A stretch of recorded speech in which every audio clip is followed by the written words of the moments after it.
জন্ম আবাগের বেটি তুই। ওর মতো মেয়ের ছায়া যার ঘরে পড়বে তার সর্বনাশ হবে। তুমি হঠাৎ করে সকাল সকাল এরকম কেন কথা বলছো? তুই আমার ছেলেকে খেয়েছিস, এখন তুই এই সংসারটাকে খাবি, আমি বেশ বুঝতে পেরেছি। হঠাৎ তুমি এরকম উল্টো পাল্টা কথা বলছো কেন? উল্টো পাল্টা বলছি না, ঠিক বলছি। যেটা বলছি একদম ঠিক বলছি। কিন্তু তুমি ছেলে হারিয়ে যেমন কষ্ট পেয়েছো, আমিও তো নিজের স্বামীকে হারিয়েছি। বলো, অত কথা আমি শুনতে চাইছি না। আমি যেটা বলতে চাইছি সেটা হচ্ছে তুই একটা রাক্ষসী, আর তুই এসেছিস আমাদের পরিবারে, আমাদের পরিবারটাকে একেবারে শেষ করে দিতে। সেটা আমি এতদিন বুঝতে পারিনি, এখন বুঝতে পারছি। তুমি কেন আমাকে এই কথাগুলো বলে কষ্ট দিচ্ছ বলো তো? আজকে তোমাদের পরিবার ছাড়া আমার আর কি আছে? আমি তোমাদের পরিবারের থেকে নিজেকে তো আলাদা মনে করি না। আর আমাদের পরিবারের জন্য আমি এত কিছু করছি, তারপরেও তুমি আমাকে এতগুলো কথা শোনাচ্ছ। তুই আসলে একজন শাকচুন্নি। ভালো ভালো কথা বলে আর ভালো ভালো ব্যবহার করে লোকের মন ভোলাস, তারপর তার রক্ত চুষে চুষে খাস। আমি তোমাকে নিজের মা মনে করি, আর তুমি আমাকে এরকম ভাবে কথা বলছো? তোর এই মা বলার নিকুচি। তোর মতো মেয়েকে আমি যে ঘরে রেখেছি সেটা ভাবতেই আমার কষ্ট হচ্ছে। তুই আমার একটা ছেলেকে মেরেছিস, তুই সুযোগ পেলে আমার পুরো পরিবারটাকে মারবি।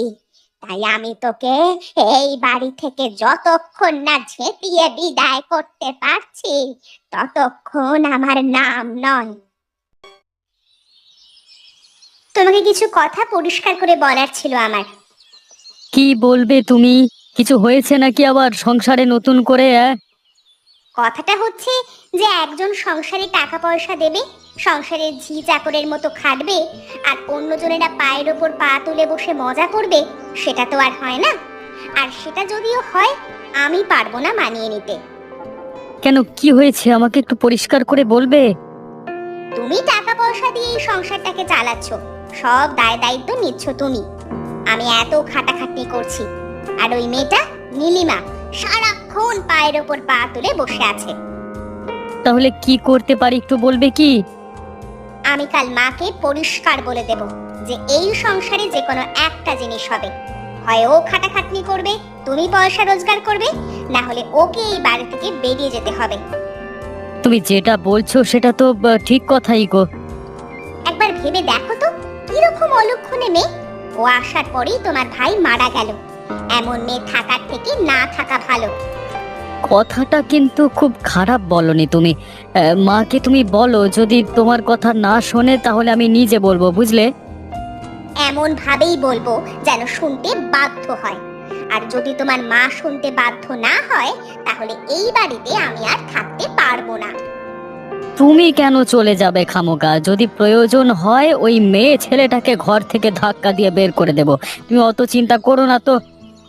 সেটা তোমাদের বিষয়, কাকে রাখবে কাকে না রাখবে।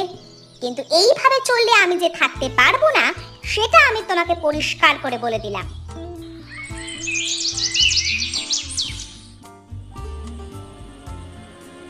মা, তোমার সাথে আমার একটা কথা ছিল, খুব দরকারি। কি হয়েছে বলো? দেখো, একটা কথা হচ্ছে যে সংসারটা সকলের, সেই সংসারে থাকতে গেলে সবাইকে সমানভাবে অংশগ্রহণ করতে হবে। হঠাৎ করে এরকম কথা বলছো কেন? কারণ আমি চোখের সামনে সহ্য করতে পারছি না যে আমার স্বামী শুধুমাত্র পয়সা রোজগার করে যাবে, আর আমি দুবেলা মুখে রক্ত তুলে এই সংসারের পিছনে খেটে যাব, আর আরেকজন বসে বসে খাবে। জিনিসটা যে আমিও লক্ষ্য করিনি সেটা নয়। লক্ষ্য করে কি করেছোটাকে তুমি? নীলিমাকে নিয়ে সমস্যা তো তোমার।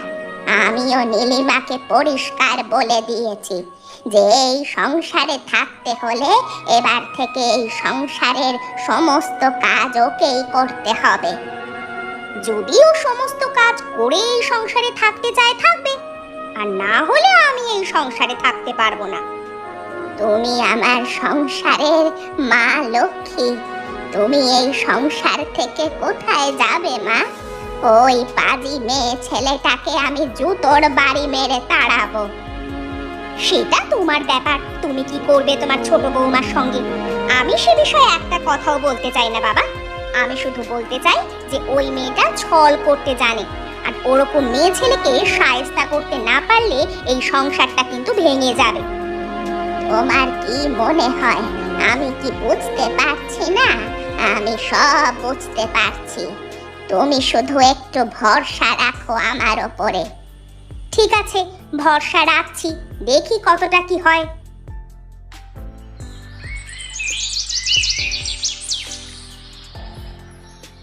দেখ দেখ শয়তান মেয়ে ছেলে, তোকে আমি একটা পরিষ্কার করে কথা বলে দিচ্ছি। তুমি আবার আমাকে অপমান করছো মা? অপমান নয়, তোর কারণে আমার ছেলে মারা যাওয়ার পরেও তোকে যদি আমার এই ঘরে রাখতে হয়, তাহলে এই ঘরে একজন ঝি যেরকম কাজ করে সেই রকম কাজ করে বেঁচে থাকবি।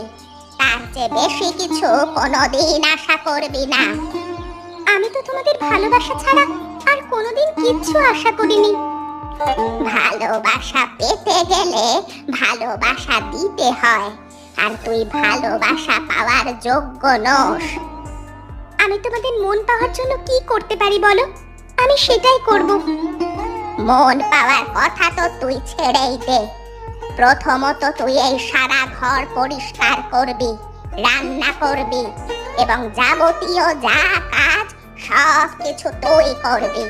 কারণ এই সংসারে যখন একটা টাকা তুই দিতে পারিস না, তখন এই সংসারের কাজ করে তুই সেই টাকা মেটাবি। কিন্তু আমার দোষ কি বলো?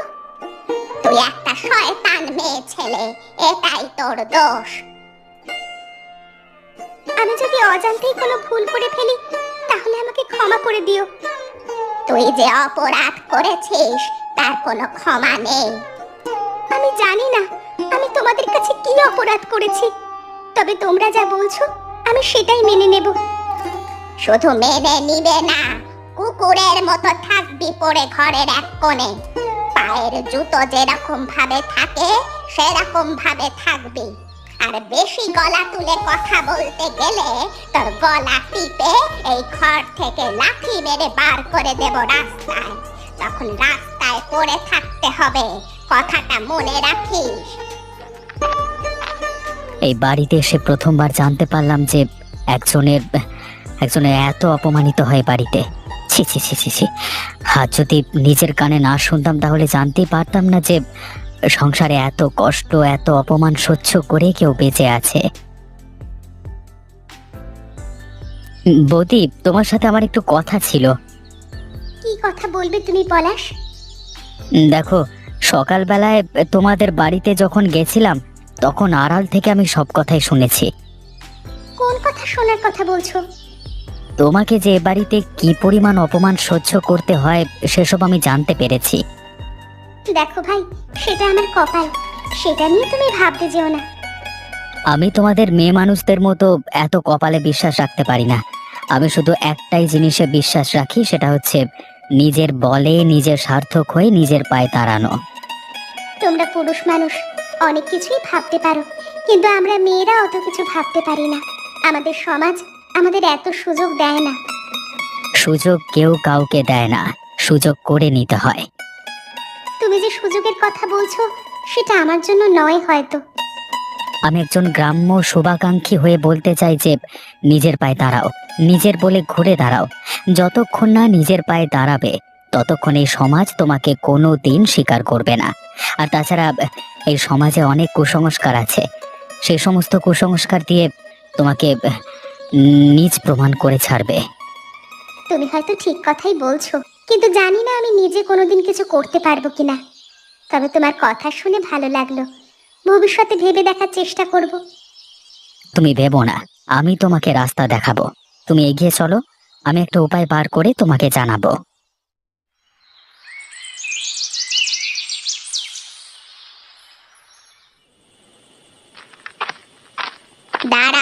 নীলিমা।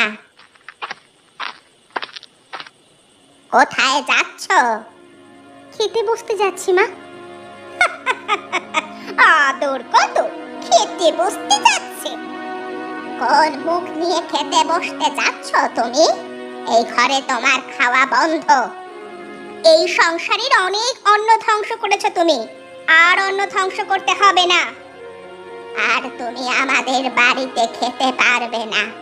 যদি থাকার ইচ্ছা হয় এমনি থাকবে, কিন্তু খাওয়া দাওয়া তোমাকে আর আমরা দিতে পারবো না। কিন্তু তোমরা যে বলেছিলে আমি ঘরের সব কাজ করে দিলে তোমরা আমাকে খেতে দেবে। বলেছিলাম, কিন্তু এখন ইচ্ছা করছে না। আসলে তোমার ছায়া যেখানে পড়ছে সেখানেই সর্বনাশ হচ্ছে। তাই তোমার মতো মেয়ে ছেলেকে এই ঘরে রাখতে ইচ্ছা করছে না। তোমরা আমাকে কেন এভাবে অপমান করছো বলো তো? আমি কি মরে গেলে তোমরা শান্তি পাবে? ওপরওয়ালা যে কেন আমাকে ডেকে নিচ্ছেন না তার কাছে? ওপরওয়ালা তোমার মতো পাপীকে তার কাছে নিতেও চায় না। তোমাদের ঠাঁই হয় রাস্তায়। আমি জানি না কোন জন্মে কত পাপ করার ফলে এই জন্মে আমাকে এত শাস্তি ভোগ করতে হচ্ছে। পাপের কি আর তোমার শেষ আছে? যে আসার পরেই নিজের স্বামীকে মেরে ফেলে, তার আবার পাপের শেষ কিসে? আর তাছাড়া তোমার মুখ দেখতে ইচ্ছা করে না আমার। তোমার মতো মেয়ের মুখ দেখলে দিন খারাপ যায়। আমি কিন্তু তোমাদের এত অপমানের পরেও তেমনই ভালোবাসি যেমন আগে ভালোবাসতাম। থাক, তোমার মুখ থেকে ভালোবাসার কথা পেতনির মুখ থেকে শোনার মতো। আর তোমাকে ভালো ভালো কথা বলে আমাদের মন জয় করার চেষ্টা করতে হবে না। যাও, গিয়ে জল খেয়ে শুয়ে পড়ো। যবে থেকে নিজের পেটের ভাত নিজে জোগাড় করবে সেদিন থেকে খেতে আসবে। চুপচাপ দূর হয়ে যাও এখান থেকে। আর সহ্য করতে ইচ্ছা করছে না তোমাকে। দূর হ বলছি। কি হয়েছে? তুমি আমার সাথে দেখা করতে চাইলে কেন? আমি তোমাকে একটা সাহায্য করতে চাই, একজন মানুষ হিসেবে। কি ব্যাপার বলো? গ্রামের মধ্যে একটা পরিত্যক্ত দোকান আছে, সেই দোকানটার মালিক একসময় আমি ছিলাম। আর আমি চাই এখানে তুমি একটা ভাতের হোটেল দাও। সেটা বানাবো কেন? তোমার মুখ দেখে মনে হচ্ছে ওরা তোমাকে দিনের পর দিন অত্যাচার করছে। তাই যতদিন না নিজের পায়ে নিজেকে দাঁড় করাতে পারবে ততদিন কেউ তোমাকে সম্মান করবে না। আমিও চাই নিজের পায়ে দাঁড়াতে। ওরা বলেছে আমি আর ওদের বাড়িতে খেতেও পারবো না। মানুষ যে এত ভয়ানক হতে পারে প্রথমবার এদের দেখে জানতে পারলাম। তোমার শুনে ভয়ানক মনে হচ্ছে, কিন্তু আমি এই ভয়ানক জীবনটার মধ্যে দিয়ে যাচ্ছি। সেজন্যই শুধুমাত্র একজন শুভাকাঙ্ক্ষী হিসেবে তোমাকে আমি এই রাস্তাটা দিতে চাইছি, যাতে তুমি এই রাস্তাটার মধ্য দিয়ে নিজেকে উদ্ধার করতে পারো। ঠিক আছে, আমি চেষ্টা করব। প্রত্যেক মানুষই চায় নিজেকে দাঁড় করাতে, কিন্তু আমি তো ওদের শুধু ভালো চেয়েছিলাম। ওদের সাথে একসাথে মিলেমিশে সুখে থাকতে চেয়েছিলাম। কিন্তু আমাকেও যে রাস্তায় বেরিয়ে নিজেকে প্রমাণ করতে হবে সেটা কোনোদিন ভাবিনি। কেউ কিছু করতে পারে না উপরওয়ালার মর্জির উপর। সেই মর্জির মালিক যিনি, তিনি যেভাবে চালাবেন আমাদের সেভাবেই চলতে হবে। তবু আমি শেষ পর্যন্ত চেষ্টা করে যাব যাতে ওই বাড়িতে টিকে থাকা যায়। আর আমি ততক্ষণে হোটেলের সমস্ত ব্যবস্থা করব। আমার যতদূর মনে হয় তুমি ওই বাড়িতে টিকে থাকতে পারবে না, তাই ফিরে এসে যাতে তোমার কোনো অসুবিধা না হয় তার জন্য আমি সব ব্যবস্থা করে রাখবো। সেটা তোমার ইচ্ছা, আমি কিছু বলতে চাই না। আমি চাই যে এই গ্রামে নিজেকে প্রতিষ্ঠিত করে তুমি ওদেরকে দেখিয়ে দাও যে একজন অসহায় মানুষ চাইলে এই পৃথিবীর সবকিছু জয় করতে পারে।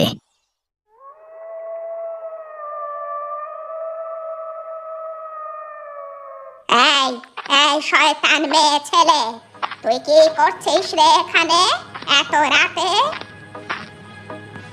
ওমা, আমি আমি ভয় পেয়ে গেছি। ইয়ে মানে আমাকে ছেড়ে দাও। তোর এত বড় সাহস, তুই রাতের বেলায় রান্নাঘরে এসে খাবার চুরি করছিস? তোকে আমি বলেছিলাম যে তোকে আর খেতে দেব না। আমি পুরো একটা দিন কিচ্ছু খাইনি। আমার যে খুব খিদে পেয়েছে। খিদে পেয়েছে তো রাস্তায় গিয়ে খাবি ভিক্ষা করে। এখানে তোকে কোনো রকম খেতে দেওয়া হবে না। আমি তো শেষ পর্যন্ত তোমাদের সাথে মানিয়ে নিয়ে চলার চেষ্টা করছি, তুমি আমাকে কেন এরকম করছো? তবে রে মেয়ে ছেলে, দেখ। ছেড়ে দাও, আমাকে ছেড়ে দাও। তোকে আমি ছেড়ে দেব না। তোর সাহস কি করে হয় তুই রান্নাঘরে ঢুকে আমাদের কষ্টের খাবার চুরি করে খাচ্ছিস? হ্যাঁ, এই বাড়িতে তোর কোনো জায়গা নেই এরপর থেকে। একটুখানি তো আমি খাবারই খেয়েছি, এতে কি এমন মহাভারত অশুদ্ধ হয়েছে? সেটা তুই বুঝবি না। আমি যেটা বলছি সেটা কান খুলে শুনে রাখ। আমি যেটা এই বাড়িতে আদেশ দিই সেটাই হয়। আমি আদেশ দিয়েছি যে তুই এই বাড়ির অন্ন স্পর্শ করবি না, আর সেটাই হবে। আমি তো তোমার আদেশ এতদিন শুনে এসেছি বলো, কিন্তু পেটে খিদে নিয়ে কি বাঁচা যায়? আমার খুব কষ্ট হচ্ছিল, মনে হচ্ছিল আমি মরে যাব। দেখ দেখ, যদি মরে যাওয়ার ইচ্ছা হয় তাহলে রাস্তায় গিয়ে মরবি, এই বাড়িতে নয়। তোমরা কি আমার কষ্টটা কোনোদিন বুঝবে না? তোর কষ্ট বোঝার কোনো দায় আমার নেই। তোমরা আমার সাথে এরকম কেন করছো বলো তো? তার একটাই কারণ, আমাদের তোকে পছন্দ নয়। তোর মুখ দেখলে আমাদের দিন খারাপ যায়। আর তুই যে এই রাতের বেলায় রান্নাঘরে ঢুকেছিস, তাতে সমস্ত জায়গা অপবিত্র হয়ে যাচ্ছে। তোর মতো মেয়ে ছেলেকে এই ঘরে কোনো ঠাঁই নেই। দয়া করে থাকতে দিয়েছি বলে মাথা কিনে নিসনি। আমার তো কোনো শখ আহ্লাদ নেই, কোনো দাবি দেওয়া নেই তোমাদের কাছে, শুধু দুবেলা খেতে চেয়েছি। সেটাও জুটবে না। যদি থাকার ইচ্ছা হয় থাক, না হলে বেরিয়ে যাবি।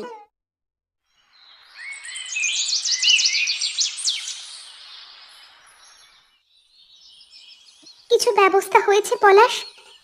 হোটেল খুলবার জন্য আমি সমস্ত জোগাড় যন্ত্র করে ফেলেছি। কি জোগাড় করেছো একটু শুনি। আমার ওই যে পুরনো হোটেলটা ছিল, ওখানে আমি সমস্ত ব্যবস্থা করে ফেলেছি একটা মাছ ভাতের হোটেল খুলবার জন্য। এবার শুধু তুমি যাবে, গিয়ে রান্না করবে, তারপরে আমরা হোটেল খুলে দেব। আমি কাল লুকিয়ে লুকিয়ে খিদে পেয়েছিল বলে খেতে গিয়েছিলাম, তাই জন্য আমাকে প্রচুর মার মেরেছে এবং অপমান করেছে রাতের বেলায়। আমার তো কথাগুলো শুনেই গায়ের ভেতরে জ্বালা করছে। এবারে ভেবে দেখো, আমি এই অবস্থার মধ্যে দিয়ে আছি, তাও আমি ওদেরকে ছেড়ে যেতে চাই না। শেষ মুহূর্তে যদি ওরা আমাকে মানিয়ে নেয় তাহলে আমি ছেড়ে যাব না। আচ্ছা, এখন ছেনালি করে এই সব কথা বলা হচ্ছে। গোপনে গোপনে জল এত দূর গড়িয়ে ফেলেছে। আজকেই আমি এর ব্যবস্থা করব। যদি এর ব্যবস্থা আমি সঠিক না করতে পেরেছি, তবে আমার নাম নয়। এই দৃশ্য দেখার আগে আমার মৃত্যু হলো না কেন? ছি ছি ছি ছি ছি।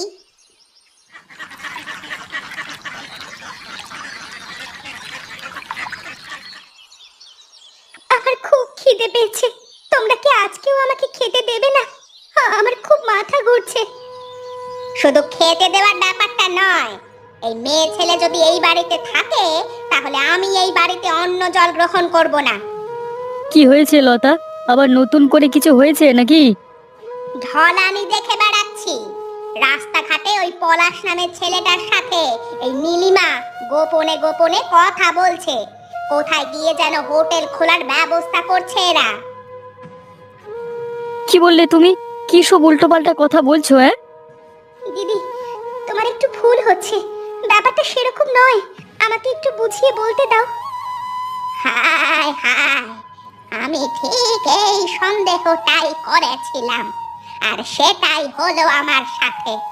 আমার বাড়ির মান সম্মান সব ধুলোয় মিশিয়ে দিল এই মেয়ে ছেলেটা। এরকম চরিত্রহীনকে এই বাড়িতে যদি রাখা হয় তাহলে আমি এই বাড়িতে আর থাকতে চাই না। কিন্তু ব্যাপারটা সেরকম নয় তোমরা যেরকম ভাবছো। পলাশ আমার নিজের ভাইয়ের মতো। ও নিজের দিদিকে যেরকম সাহায্য করে সেরকম ভাবেই আমাকে সাহায্য করতে চেয়েছে। ওরকম কত ভাই যে আছে সমাজে, সেটা আর আমরা জানতে চাই না, বুঝলে? ঠিক আছে, তোমরা যখন আমাকে বিশ্বাস করো না আর আমার উপর এরকম অত্যাচার করছো, আমিও আর এই বাড়িতে থাকবো না। থাকতে তোকে কে বলেছে? বেরিয়ে যা, বেরিয়ে যা বলছি। এখান থেকে বেরিয়ে যা, না হলে আমরা তোকে মেরে এই বাড়ি থেকে বার করব। জুতোর বাড়ি, জুতোর বাড়ি মারলেই সব ভূত নেমে যাবে।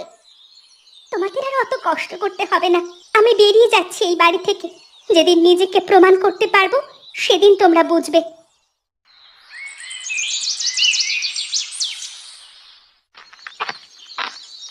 এ কি বৌদি, তুমি এখানে শুয়ে আছো কেন? কখন এসেছো তুমি? পলাশ ভাই, আমাকে বাড়ি থেকে ওরা তাড়িয়ে দিয়েছে অপবাদ দিয়ে। জানতাম আমি এরকম কিছু একটা হবে। ওপরওয়ালা যখন কাউকে দিয়ে কিছু করান তাকে প্রচন্ড কষ্ট দেন, আর সেই কষ্টটাই তোমাকে দিচ্ছেন।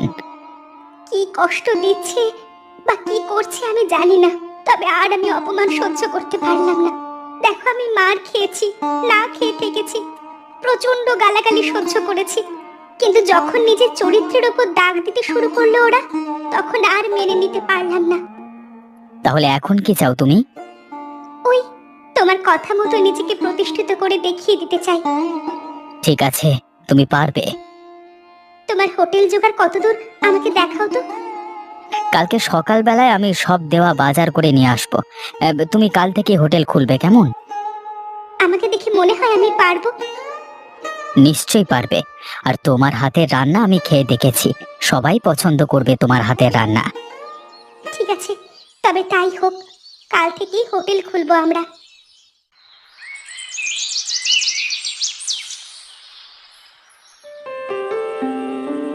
বউ দেমাগ দেখিয়ে বলে গেল যে হোটেল খুলবে। কত বড় তীর মারতে পারে একবার দেখার ইচ্ছা হচ্ছে। ওই মেয়ে ছেলে করতে পারে না এমন কোনো কাজ নেই। সত্যি যদি আমাদের মাথার ওপর দিয়ে চলে যায় তখন কি হবে? ভেবো না, অত মুরদন নেই। শত্রুকে কখনো ছোট করে দেখা উচিত নয়। আমি সত্যি করে বলছি, কালকে চলো একবার দেখে আসা হবে। কিন্তু আকাশের যা অবস্থা দেখে মনে হচ্ছে কালকে ঝড় হবে তো। ঝড় জল যাই হোক, ওই মেয়ে যখন বলেছে তখন কিছু একটা করেই ছাড়বে। তাহলে তো আমাদেরও গিয়ে দেখতে হচ্ছে কতটা কি করলো। বিশ্বাস করো, যদি দেখি সত্যি হোটেল খুলেছে তাহলে ওকে মারধর করে ওর সব হোটেল ভেঙে দেব। ঝড় জল যাই হোক, ওই মেয়ে যখন বলেছে তখন কিছু একটা করেই ছাড়বে। সে আর বলতে, সারা জীবন পায়ের জুতোর মতো থেকেছে, পায়ের জুতোর মতনই থাকবেও, কোনো দিন উঠে দাঁড়াতে দেওয়া যাবে না।